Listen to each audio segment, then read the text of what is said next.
Chaque heure, sur le marché noir des organes, on enlève un rein à un être humain vivant et on le vend à un riche inconnu qui ne veut pas attendre son tour pour une greffe. Ce n'est pas du cinéma, c'est la réalité. Officiellement, ce type de commerce est interdit presque partout sur la planète. Mais selon l'Organisation mondiale de la santé, environ 10 000 reins sont vendus illégalement chaque année. C'est plus d'un rein par heure. 24 heures sur 24. 365 jours chaque année. La plupart de ceux à qui on l'a enlevé ne comprendront jamais qu'ils auraient pu vivre avec deux. Tout ce marché génère entre 800 millions et près de 2 milliards de dollars chaque année. Ce n'est pas un petit commerce clandestin. C'est une véritable industrie avec des intermédiaires, des chirurgiens et des courriers. Approximativement chaque 10e greffe d'organes sur la planète est illégale. Tu es couché sur la table, tu reçois un nouveau rein et personne ne t'informe du chemin qu'il a parcouru pour arriver jusqu'à toi. Le seul pays au monde où la vente de reins est officiellement autorisée, c'est l'Iran. Là, l'État régule le prix et contrôle le processus. Dans tous les autres pays, c'est un crime pénal, mais un crime que presque personne n'arrête. Parce que la demande est énorme, et qu'il y a encore plus de gens sans argent et sans protection sur la planète. Aujourd'hui, nous allons analyser exactement comment c'est organisé. Easy there, pal. Donc, comment fonctionne exactement le marché noir des reins? Tout commence par un intermédiaire, une personne qui trouve un vendeur pauvre et un acheteur aisé, et qui gagne sur la différence entre eux. On promet au vendeur entre 500 et 10 000 dollars. Cela semble bien, jusqu'au moment où on comprend que celui qui achètera son organe paiera entre 50 et 120 000 dollars. Les vendeurs sont trompés. On leur dit que les reins repousseront, que les gens ont généralement 3 reins, que l'opération est absolument sans danger, et que vivre avec un rein n'est en rien différent que d'en avoir 2. Après l'opération, beaucoup ne reçoivent rien de ce qui avait été promis. Et ceux à qui on a payé découvrent qu'il n'y a plus d'argent pour la récupération après l'opération. On a prélevé les organes, tu n'es utile à personne. Les victimes ne se tournent presque jamais vers la police. Elles ont elles-mêmes signé des papiers de consentement. Parfois elles ont été forcées par la violence. Parfois elles ne comprenaient tout simplement pas ce qu'elles signaient.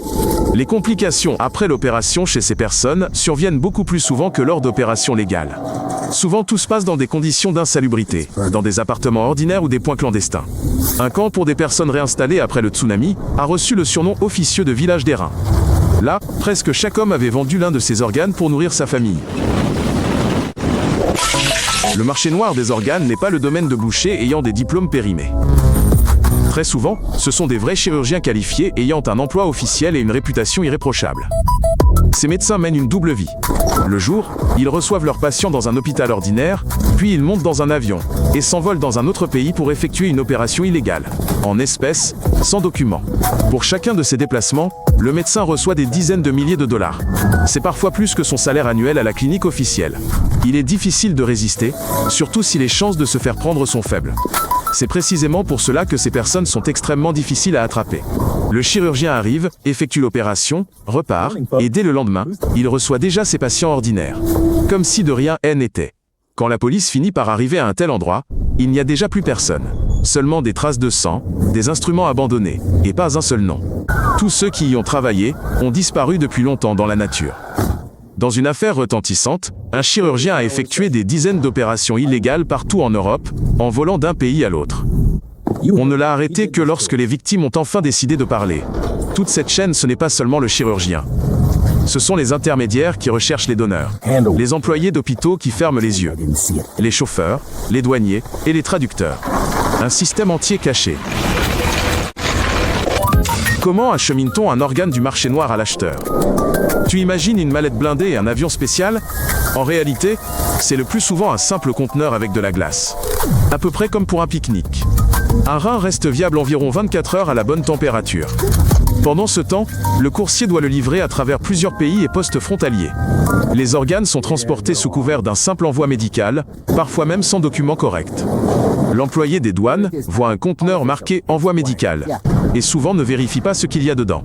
Si l'organe ne convenait pas au destinataire ou s'il est arrivé avarié après un retard, on le jette simplement. La personne à qui on l'a prélevé ne la prendra jamais. De tels organes sont proposés à la vente directement sur les sites ordinaires du web ouvert.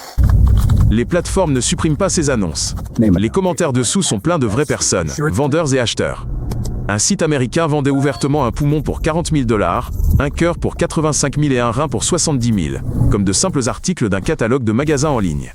Il existe aussi des plateformes plus fermées, où un citoyen ordinaire n'a pas accès. Là, les organes sont vendus d'avance. L'organe n'a pas encore été prélevé, mais il est déjà payé. On trouvera un donneur qui convient après avoir reçu l'argent. need a match before. Les réfugiés sont la principale cible des trafiquants d'organes. Après les guerres et les catastrophes, des millions de personnes se retrouvent sans ressources, sans papiers et sans aucune protection. Elles constituent une proie facile pour les recruteurs. C'est dans les camps de réfugiés que ces personnes apparaissent. Elles offrent de l'argent pour fuir, promettent du travail dans un pays riche, ou disent ouvertement « Donnez-nous un rein et nous vous ferons passer clandestinement la frontière ». Des cas avérés de personnes fuyant l'Afrique, interceptées en cours de route, et dont les organes ont été prélevés en guise de paiement pour le passage de la frontière, ont été recensés.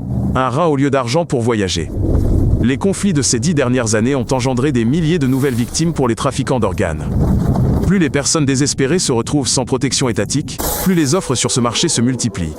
Les victimes ne portent presque jamais plainte. Elles craignent l'expulsion, sont menacées, ou n'imaginent tout simplement pas que quelqu'un puisse les aider. Le système repose sur leur silence. Parfois, le recruteur se révèle être un voisin dans le camp, voire un membre de la famille. Ceux qui ont déjà vécu cela reviennent et amènent de nouvelles personnes, car eux aussi sont payés pour chaque victime. Ce marché prospère précisément parce qu'il existe des patients fortunés et des personnes pauvres et en bonne santé qui n'ont pas le choix. Tant que cette inégalité persistera, le trafic des êtres humains ne prendra pas fin.